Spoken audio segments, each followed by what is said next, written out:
Hello friends, आज हम लोग एनालॉग इलेक्ट्रॉनिक्स से रिलेटेड इंटरव्यू क्वेश्चंस का पार्ट 4 देखेंगे, जिसमें 10 क्वेश्चन डिस्कस किया जाएगा। अगर आप लोग अभी तक इस चैनल को सब्सक्राइब नहीं किए हैं तो इसे ज़रूर करें। तो देखते हैं आज का पहला question. What is a small signal and what is it's use in BJT. तो सबसे पहले जानेंगे कि स्मॉल सिग्नल क्या होता है। जैसे जो एक कोई भी सिग्नल है, वोल्टेज सिग्नल या करेंट सिग्नल, अगर आप उसका ग्राफ देखें तो इस तरह से हो सकता है। इसका एम्पलीट्यूड आप लोग देख रहे होंगे। अगर ये जनरली जो हम लोग यूज करते हैं वो वोल्टेज सिग्नल होता है, तो ये Vm और -Vm जो एम्पलीट्यूड का डिफरेंस है काफ़ी ज़्यादा हो तो ये स्मॉल सिग्नल नहीं होगा। अगर बहुत ही कम डिफरेंस हो, मिली वोल्ट में हो, तो उसे हम लोग स्मॉल सिग्नल कहेंगे। तो अगर आप लोग देखेंगे बीजेटी का, तो बीजेटी का आइसिस वर्सेस VB का ग्राफ जो होता है वो इस तरह से होता है, जो कि नॉन लीनियर होता है। नॉन लीनियर में क्या होगा कि उसका जो वेरिएशन होता है काफ़ी तेज़ होता है। अगर हम लोग एम्पलीट्यूड का डिफरेंस ज़्यादा लेंगे तो उसमें वेरिएशन काफ़ी ज़्यादा आएगा, तो क्यू पॉइंट शिफ्ट कर सकता है। इसलिए हम लोग स्मॉल सिग्नल यूज करते हैं, क्योंकि ट्रांजिस्टर एक एम्पलीफायर की तरह यूज होता है। वो वोल्टेज और करंट को एम्पलीफाई कर सकता है। अगर एम्पलीट्यूड कम हो तब पर भी उसको फाइनली जो आउटपुट आएगा मेरा ज़्यादा आएगा। तो इस तरह से इसे स्मॉल सिग्नल में यूज करते हैं और ये as a linear device use किया जाता है। अगर आप लोग इस पिक्चर को देख रहे होंगे तो यहाँ पे ये जो स्मॉल सिग्नल का यूज किया जाता है बीजेटी में, उसका एक डायग्राम है। तो देखते हैं next question. What is H parameter and why it is used in transistor. हम लोग पहले भी देखे हैं, जब हम लोग नेटवर्क का इंटरव्यू क्वेश्चन देख रहे थे तो वहाँ पे 2 पोर्ट नेटवर्क देखे थे, जिसमें 2 इनपुट और 2 आउटपुट होता था, V1 I1 और V2 I2। तो इस केस में क्या था कि हम लोग टोटल 6 पैरामीटर पढ़े थे, Z, Y, H, inverse of H, T और इन्वर्स ऑफ T। तो हम लोग H पैरामीटर का यहाँ पे यूज करते हैं, जिसमें V1 और I2 हमारा आउटपुट होता है और इनपुट I1 और V2 होता है। अगर हम लोग देखें कि ये पैरामीटर बीजेटी में यूज होता है तो क्यों होता है, तो क्यों होता है इसको देखने के लिए अगर हम लोग देखें तो अगर यहाँ पे हम लोग का रिक्वायरमेंट जो बीजेटी में होता है, वोल्टेज गेन होता है, करंट गेन होता है, इनपुट इम्पिडेंस होता है, आउटपुट इम्पिडेंस होता है, जो कि 4 चीज़ें बहुत ही इंपॉर्टेंट है। अगर आप लोग 6 पैरामीटर में किसी और पैरामीटर का यूज करते हैं तो ये सारे चीज़ें आपको नहीं मिलेगी एक साथ। तो इसलिए हम लोग एच पैरामीटर का यूज ट्रांजिस्टर में करते हैं, क्योंकि अगर I1 0 हुआ तो V1/V2, तो आप लोग समझ सकते हैं कि वोल्टेज गेन हम लोग को मिल सकता है यहाँ से। उसी तरह से करंट गेन भी मिलेगा। इनपुट इम्पिडेंस यानी कि V1/I1, आउटपुट इम्पिडेंस V2/I2 मिलेगा। तो इस तरह से हम लोग बोल सकते हैं कि जो हमारा रिक्वायरमेंट है बीजेटी को स्टडी करने के लिए, या रिक्वायरमेंट जो होता है हमारा ट्रांजिस्टर में, वो सारे चीज़ मिल रहा है, तो हम इसलिए एच पैरामीटर का यूज करते हैं। देखते हैं नेक्स्ट क्वेश्चन।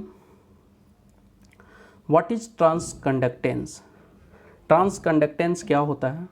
देखिए, ट्रांसकंडक्टेंस होता है कि change in output voltage due to the change in input voltage. अगर आप लोग ट्रांसकंडक्टेंस की बात कर रहे हैं तो इसका जो होता है formula, output current upon input voltage. अगर सपोज मेरा I2 आउटपुट करेंट है और V1 मेरा इनपुट वोल्टेज है, तो इसका जो चेंज आएगा, आउटपुट करेंट का change, delta I2 upon delta V1, यही हमारा ट्रांसकंडक्टेंस होता है। तो इस केस में हम लोग देखें, इसको हम GM भी बोलते हैं।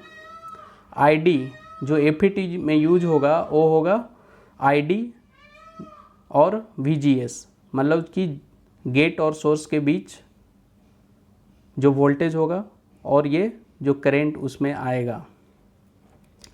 तो ये क्या होता है कि अगर हम लोग निकालते हैं GM, तो ये मेरा फॉर्मूला आता है IEQ/VT, और IEQ IC के बराबर होता है, क्योंकि अप्रॉक्सीमेटली सेम होता है। उसी तरह से R पाई जो हमारा ये आ रहा है, ये वैल्यू आ रहा है, उसको इस तरह से रिलेट कर सकते हैं। तो ये सारे फार्मूला हम लोग ऑलरेडी थियोरेटिकल पार्ट में देखे हैं, तो इसको देखने का ज़रूरत नहीं है। लेकिन ट्रांसकंडक्टेंस होता है कि change in output current upon change in input voltage. तो आउटपुट करेंट डेल्टा IC होगा और change in input voltage delta भी ई हो जाएगा। तो इस तरह से हम लोग निकाल सकते हैं ये सारे इक्वेशन को। देखते हैं next question, what is transresistance. जैसे हम लोग पहले देखे थे कि ट्रांस कंडक्टेंस पिछले क्वेश्चन में देखे थे, the ratio of variation of output voltage upon input current.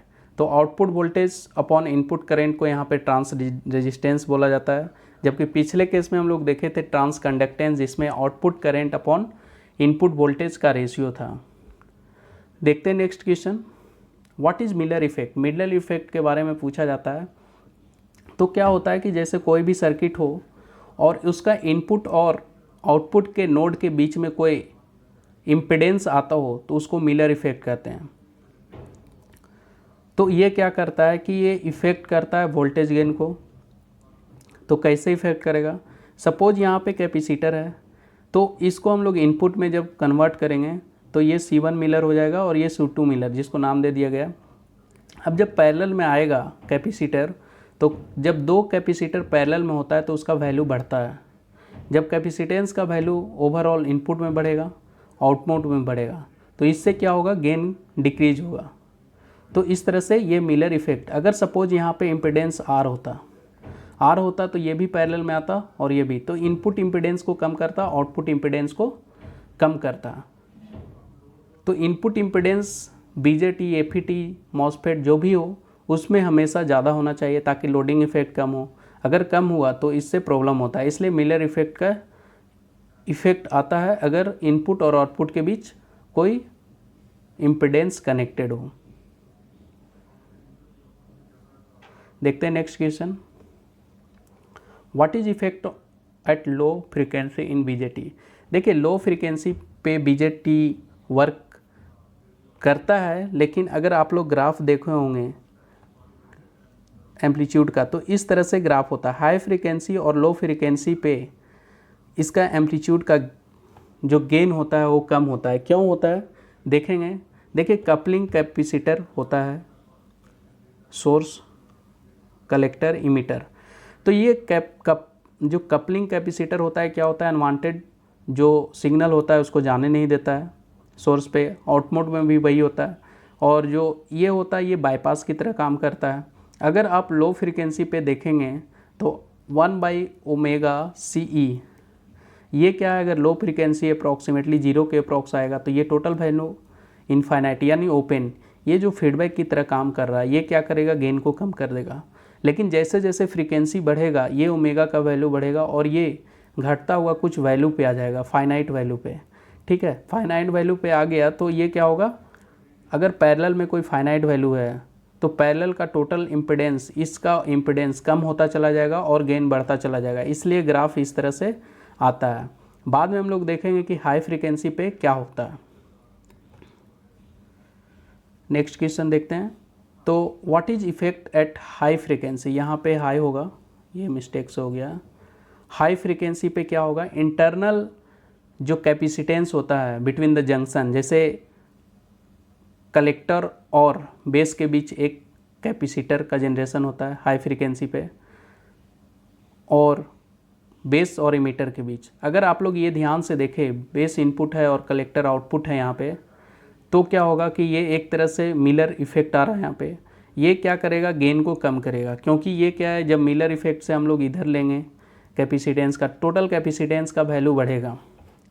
Total capacitance का वैल्यू बढ़ेगा तो 1/ωC इफेक्टिव, ये वैल्यू घटता चला जाएगा, यानी कि टोटल जो इनपुट इम्पिडेंस होगा वो कम होगा, तो इसका इफेक्ट आएगा और गेन कम होता चला जाता है। जैसे हम लोग पिछले केस में भी देखे थे कि ग्राफ कुछ ऐसा आता है। तो ये जो गेन है कम इसलिए आता है क्योंकि हाई फ्रीक्वेंसी पर इंटरनल जो कैपेसिटेंस है वो एक्ट करता है, यानी कि जो बॉडी कैपेसिटेंस, जंक्शन कैपेसिटेंस भी बोल सकते हैं। देखते हैं next question, what is FET. देखिए एफईटी के बारे में हम लोग पढ़ेंगे यहाँ पे कि क्या होता है एफईटी। तो एफईटी क्या होता है, एक फील्ड इफेक्ट ट्रांजिस्टर है जिसका यूज हम लोग करते हैं with the help of electric field. अगर आप लोग यहाँ पे देखें तो फील्ड इफेक्ट यानी कि फील्ड का इफेक्ट होता है ट्रांजिस्टर के अंदर और उसका यूज करते हैं फ्लो ऑफ इलेक्ट्रॉन में, इसीलिए इसको FET बोलते हैं। ये 3 टर्मिनल डिवाइस है, सोर्स, गेट और ड्रेन। इसका भी 2 पार्ट होता है, JFET junction field effect transistor और मॉसफेट। ठीक है, तो यहाँ पे आप लोग देखेंगे JFET एन टाइप का भी हो सकता है, P टाइप का। आगे देखेंगे कि एन टाइप क्या होता है, P टाइप क्या होता है।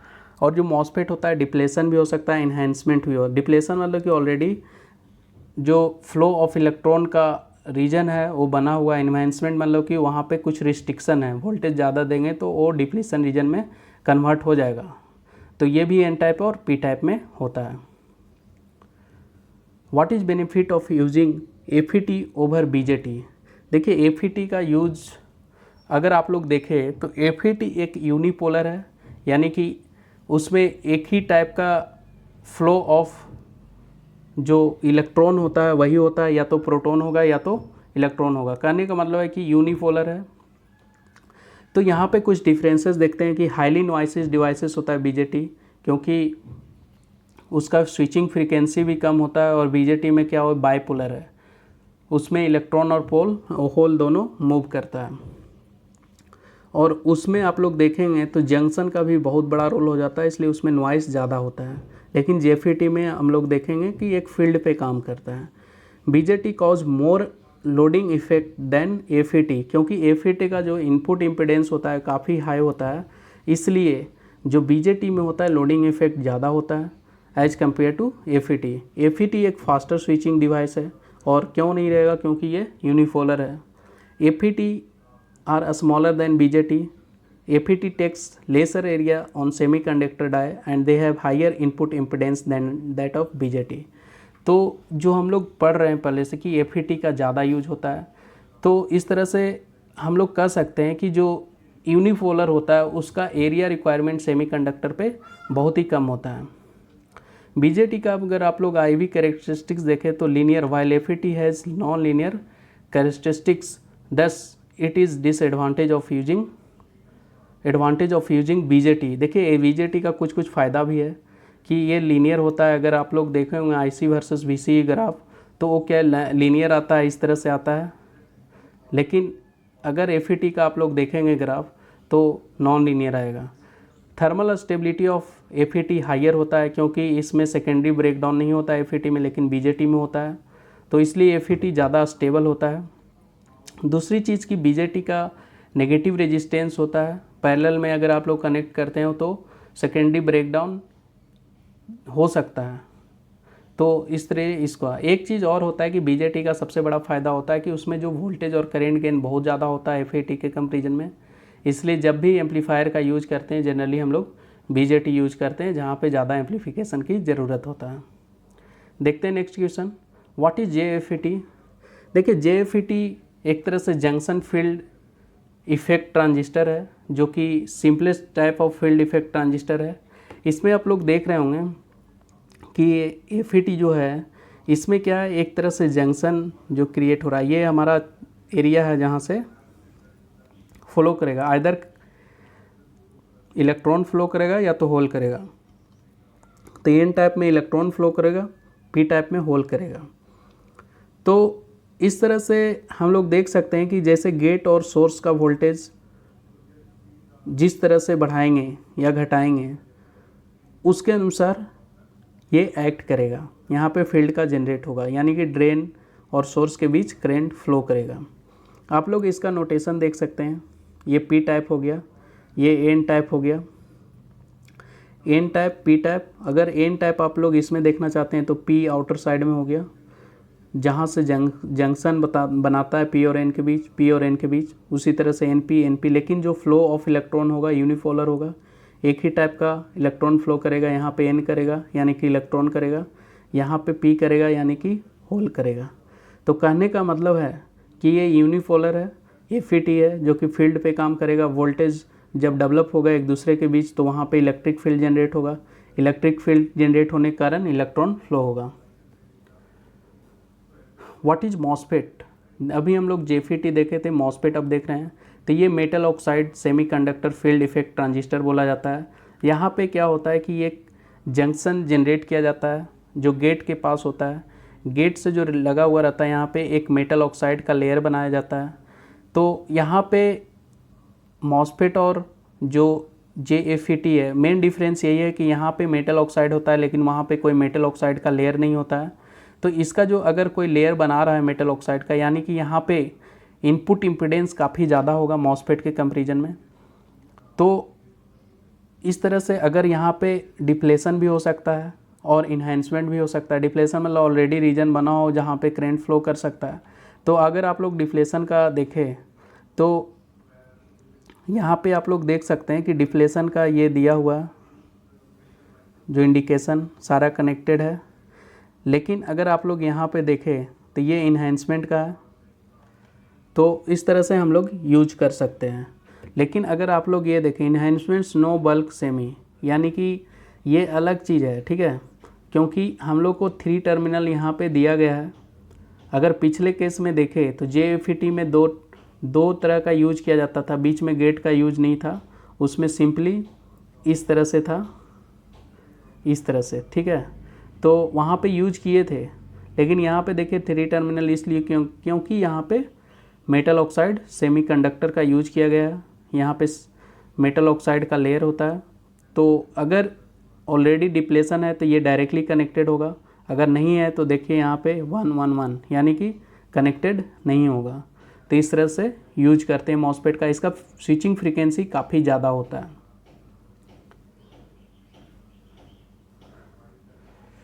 Thanks for watching this video. अगर आपको किसी तरह से डाउट है तो आप कमेंट बॉक्स में लिख सकते हैं, उसका रिप्लाई ज़रूर मिलेगा। अगर आप इंटरव्यू रिलेटेड कुछ क्वेरी करना चाहते हैं तो मेरे फेसबुक और जीमेल पे कांटेक्ट कर सकते हैं।